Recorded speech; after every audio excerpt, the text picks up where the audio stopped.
Week 1 is finally here. Basketball gets their big man, and football has the first official depth chart with a couple surprises. Just like I would be surprised to hear that not every single Oklahoma State fan's out here hammering the over.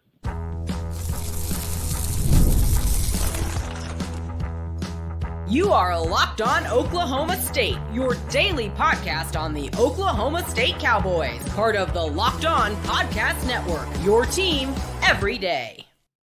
Howdy, y'all, and hello, all. Welcome back to Locked On Oklahoma State, your daily stop for all things Cowboy and Cowgirl related.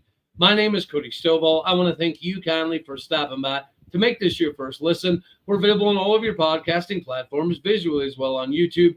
Find me personally on X at AllDayOState.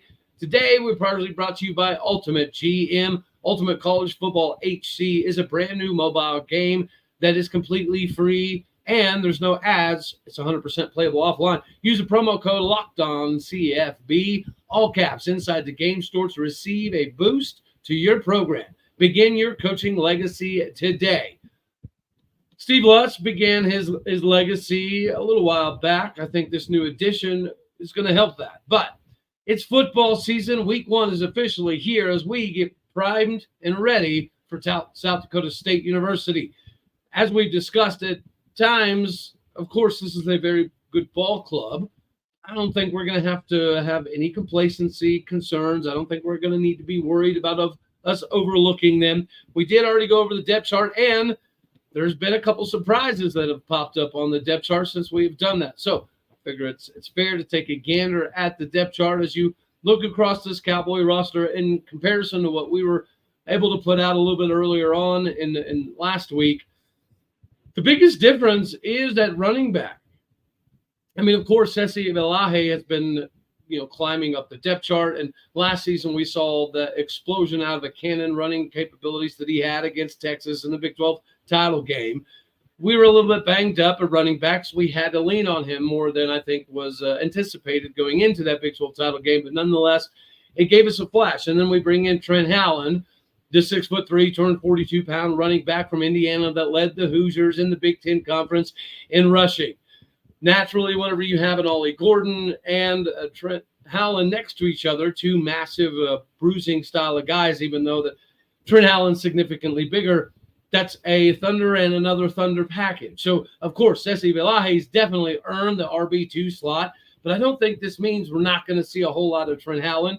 I think it means there's an emphasis on that duality of the Thunder and Lightning packaging.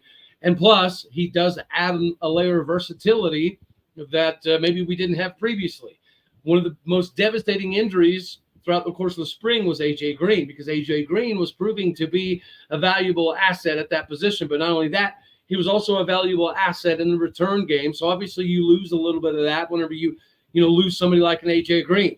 Sessi Velaje has been able to continue to tick up the depth chart regardless of whether A.J. Green's in there or not. So this is a testament to John Wozniak, Rob Glass, and obviously the offensive line, and Sessi improving his vision. Size was, seemingly the thing that he needed to work on the most, but he's even talked about how seeing the holes cut a little bit quicker is a big deal, and being able to find daylight even when there doesn't appear to be any. See, that's what something Sessi has said about Ollie that is mesmerizing to him, is that Ollie does find gaps and creases and holes where no other running back thought that there was a hole there. No other running back thought that was an exploitable area. Ollie Gordon just finds creases and finds seams and finds holes, and sometimes they're not there and he makes them there. That obviously is something that Sessi's been able to learn from and now put on the field. So that was a big deal. I think Sessi being above Trent Howland here, but I do think Trent Howland's still going to be somebody that we lean on quite often because he is very comparable to Ollie Gordon. He just doesn't have the breakaway speed, I would say, that Ollie has. So that was a big one. Another big one was definitely the fact that you've got Dylan Smith starting above Lyric Rawls at one of the safety spots. Lyric is still coming back to some degree, right? Coming back from the injury off of last season. But we also saw a lot out of Dylan Smith last year. He did play, and it wasn't one of those situations where you needed him to play, so he's a warm body. He got out there, and he made some plays. He had a pick. He was involved in several other, big time situations that allowed Brian Nardo's defense to come up with stops in the fourth quarter to win ball games. So he was a part of all of that. And then you have Lyric Rawls kind of nursing things back. But I do believe that once Lyric is 100%, which he should be within the next few weeks, then I do see a little bit of a shift here. Another surprise, it definitely had to be to some degree defensive end. Cody Walter-Shy does make sense there, as does Xavier Ross. Having Jaleel Johnson and Deshaun Brown rotating obviously is going to spell disastrously for a lot of the tackles they go up against.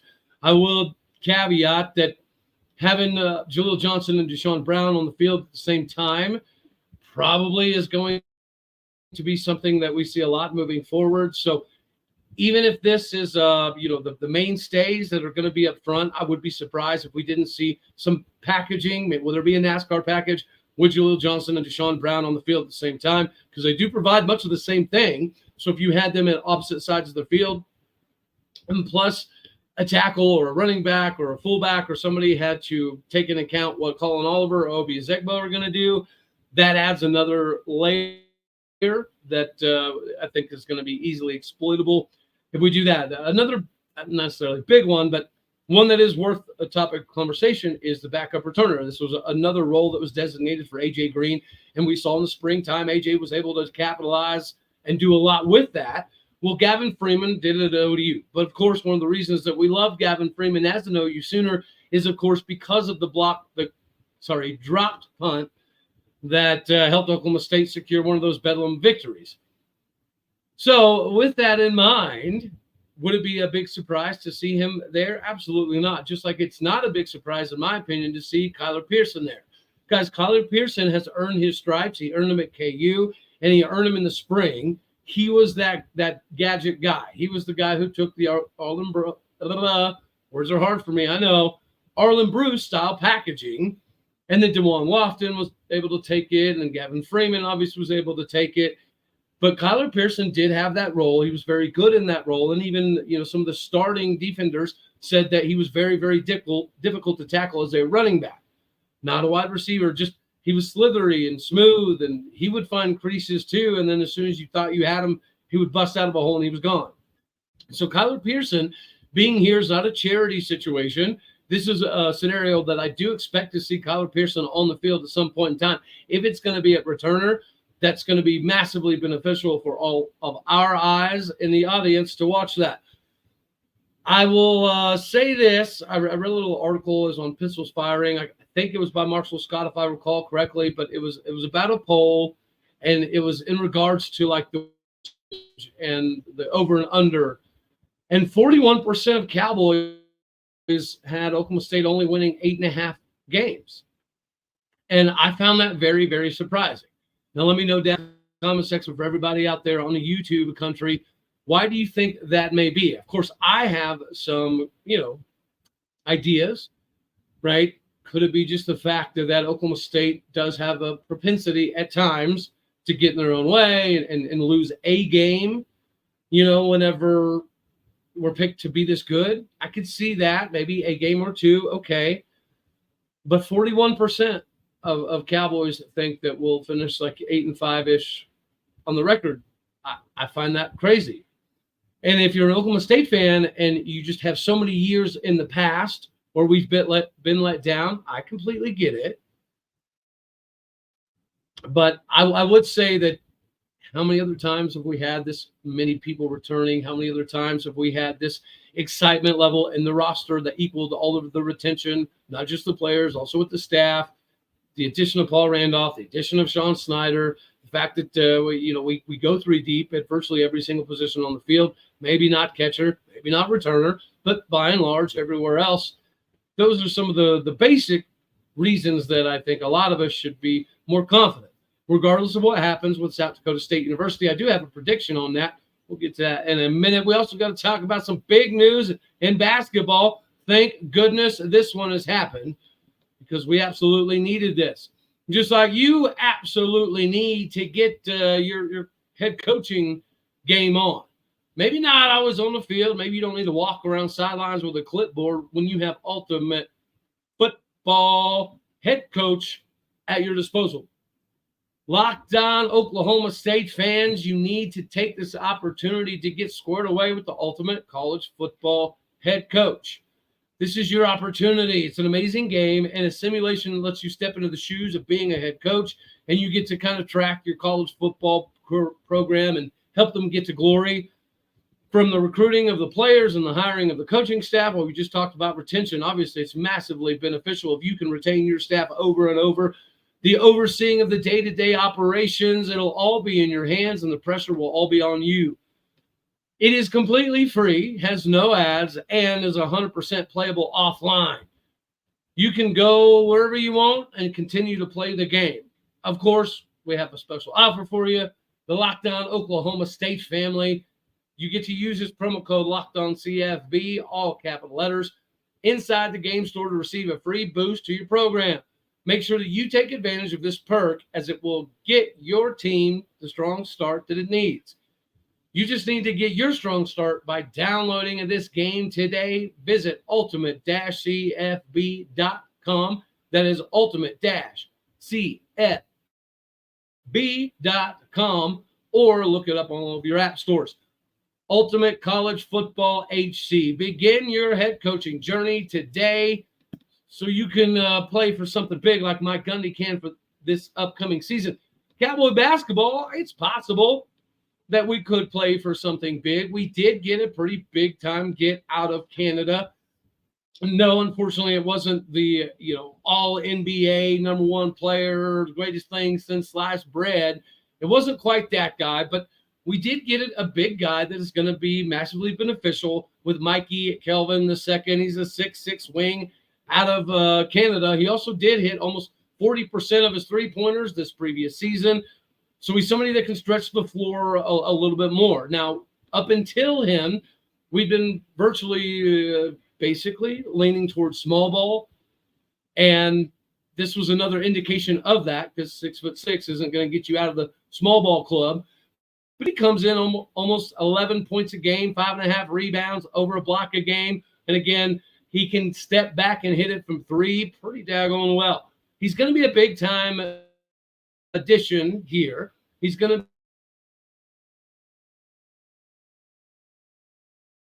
to style guy in here. So we needed something else, or we were going to be stuck to just strictly small ball. Well, thankfully, that did in fact happen, as the Cowboys had got in on a big-time get out of a different country, out of Serbia. And a lot of us, just recently watched Serbia play in the Olympics, and you've got some guys like the dude over the Nuggets, right? He's from Serbia. The Thunder were very well aware that they drafted a Serbian dude this year. They also drafted another Serbian the previous season, which is, I don't know, a big deal for this Cowboy squad, because we cannot be stuck playing, just small ball. All right. The Serbian, Andrea Vukovic. See, probably am not getting that name right, but he's 6'11", and he did just previously play for the team Serbia. And, at a 6'11" frame, you got to have one of those big guys. He's going to be the last guy to come into this basketball class. He played for U19 Junior ABA League. He averaged 17 points a game, 7.5 rebounds a game, while shooting 65% from the floor against playing against people that were significantly older than him. He does have the ability, as most people do, in kind of the Euro-style game, to hit it from 3 points, as he scored a season-high 24 points in a game where he went 3 for 3 from deep. So we can talk about the small ball game finally calming down a little bit, and how we may not have to lean on a completely small roster.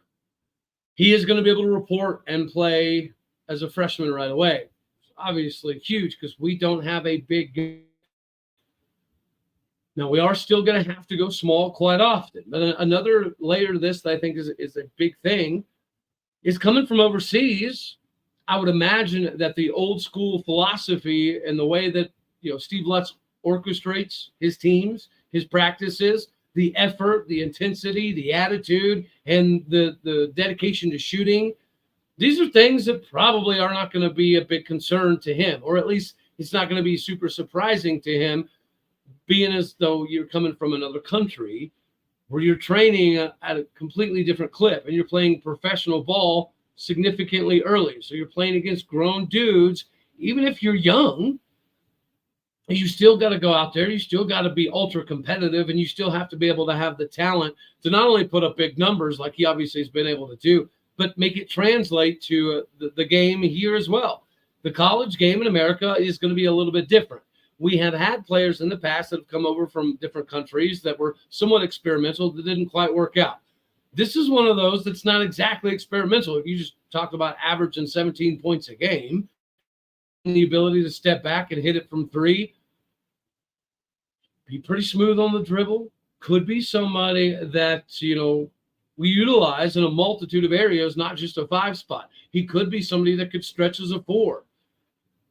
So he adds another layer of versatility that this Cowboy ball club clearly did not now have a true big man. Before this, we didn't have a true big man. We were kind of just, making some stuff work and getting by pretty well, but it's not the same, right? Having a VCU style lineup is cool if you can play full court pressure 24/7, but at the same time, you're going to play teams in the Big 12 with 7-footers. So if you don't have anybody that can even get close, then it's going to make those games so reliant on the outside shot that if you're missing threes in any capacity, probably going to have a hard time winning. Those are the games you have to have the big-time threes to crawl you out of a hole. That becomes much more difficult if you don't have a big guy down there to help in those scenarios. So this is huge for Steve Lutz. I think he'll be able to adapt to the game that Steve Lutz is wanting the guys to play, right? That style of game. It's something that's adaptive. Whether you're tired or hurt or sick, sometimes you just got to find a way to jump in there and do something special. Just like sometimes you got to find a way through the day. And sometimes it's got to be in the energy department, which is why 5-hour energy is here for you. Guys, sometimes I'll travel on the road and I'll hit Texas and Georgia, Oklahoma, cover some Oklahoma State stuff. I got to do some pitching stuff. Matter of fact, we're hitting the road for a baseball tournament this weekend, and we just got back from doing a couple rounds of lessons and baseball workouts. It can get tiring, so I have to use 5-hour energy every now and again. Whenever you're crashing and you need to get stuff done fast, 5-hour energy is the ticket. If you've got a bunch of stuff on your to-do list, sometimes you need a little bit of a pick-me-up. This is the one, right? This is the one, the only, the best in the game. It's going to allow you to stay alert for all your favorite activities, games, work, pitching lessons, travel. Doesn't matter. They've got you covered. With zero sugar, a convenient portable size is the perfect pick-me-up when you're trying to get all your stuff done. The 5-Hour Energy website has flavors out the wazoo right now: watermelon, tropical burst, grape, berry, and there's more, and there's several flavors for virtually everyone, and you can try them all. All you got to do is go to the site, and you can even build your own 12 or 24 pack. You can choose the flavors and have them delivered right to your door. All you got to do is go to 5hourenergy.com, and that is with the number 5, 5hourenergy.com, and get some 5-Hour Energy products delivered to you as soon as possible. You can use the promo code LOCKEDONCFB to receive $20 off. The offer is only valid through September 30th on one order and cannot be used with other promotions. The code is not good on other subscription orders. Go to 5hourenergy.com today to get yourself the pick-me-up and the boost that you need to take control of a life. All right, South Dakota State University. They do have some talent. They do have a couple big-time transfers. We covered the 6'6", 255-pound defensive end transfer from Iowa State. We did mention they had a pretty big-time wide receiver come over from Colorado State. They had some more big-time wide receivers that put up big numbers that maybe were at smaller schools. But they've also got a quarterback, Gronkowski, coming back that was able to be the top quarterback in the league last season after going undefeated, winning a national title. And they've got a very talented running back out of Chaminade and O'Fallon, Missouri, that I think is going to be a little bowling ball style of back that we do have a difficult time containing and slowing down. But with the depth, at the end of the day, I do see this a W. But I also think this is going to be an opportunity to get a decent amount of the backups in. Again, we've been having a lot of rotations, not just to keep people healthy, not just to kind of sift out the depth chart, but I think a good portion of it is because they're going to want to see a decent amount of these backups in starter scenario situations and see how they react. So if the game could get ugly, that mitigating factor may keep the score a little too crazy. So I'll say 41-21, I think, was the non-crazy answer. And I feel like 21 is actually a little high, okay, because I do believe in this defense. But if we're going to have dudes rotate on the defensive side of the ball, this may be one of the few games of the year where you actually get to the third team. So hopefully that's what this is. Hopefully the first string just opens a can of whoopee very, very early on. It allows the backups to get a look, and then also allows some of those guys that are in fact competing for a three-deep spot, including several freshmen, to get some live in-game play against, what is going to be a technically sound, fundamentally squared-away ball club. They're not going to do an overabundance of things that give them opportunities to lose the game. But at the same time, it does come down to size and skill and speed and ability to, open the field up, open the playbook, and hit mismatches in the open field. With that being the case, I do think we put up a 40-burger, 41-21, because of the fact that we're going to be putting a decent amount of defenders in the end. Could be a reasoning. Again, this is a very good ball club, but I also think that this Cowboy defense is the most underrated in the conference by a solid country mile. And as a lot of you know, I've been hollering at the moon, 10-2, 10-2 till the cows come home. But I think it's only fair to up the ante here, right? We got to up this thing to 11-1. Talked about it the other day with Justin Southwell.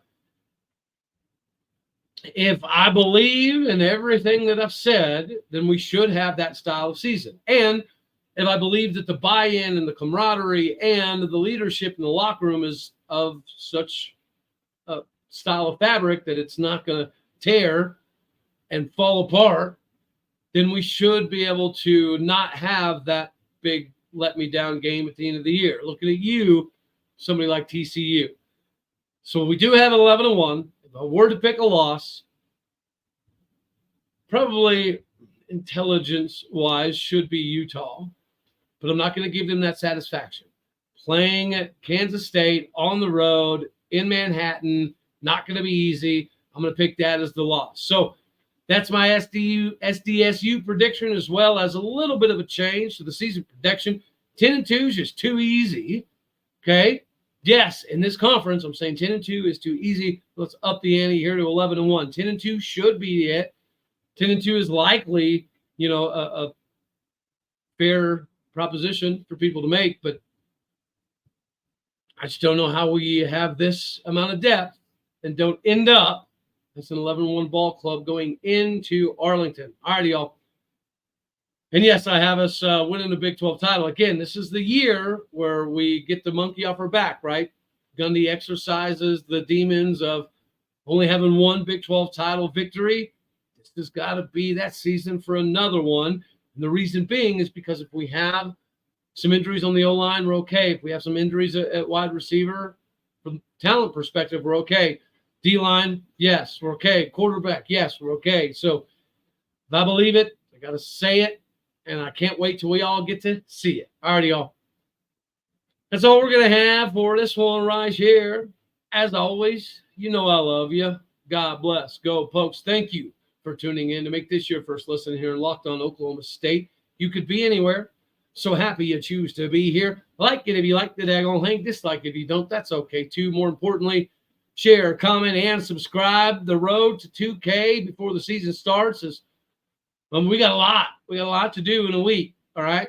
All right, y'all. You know the drill. Later, my taters.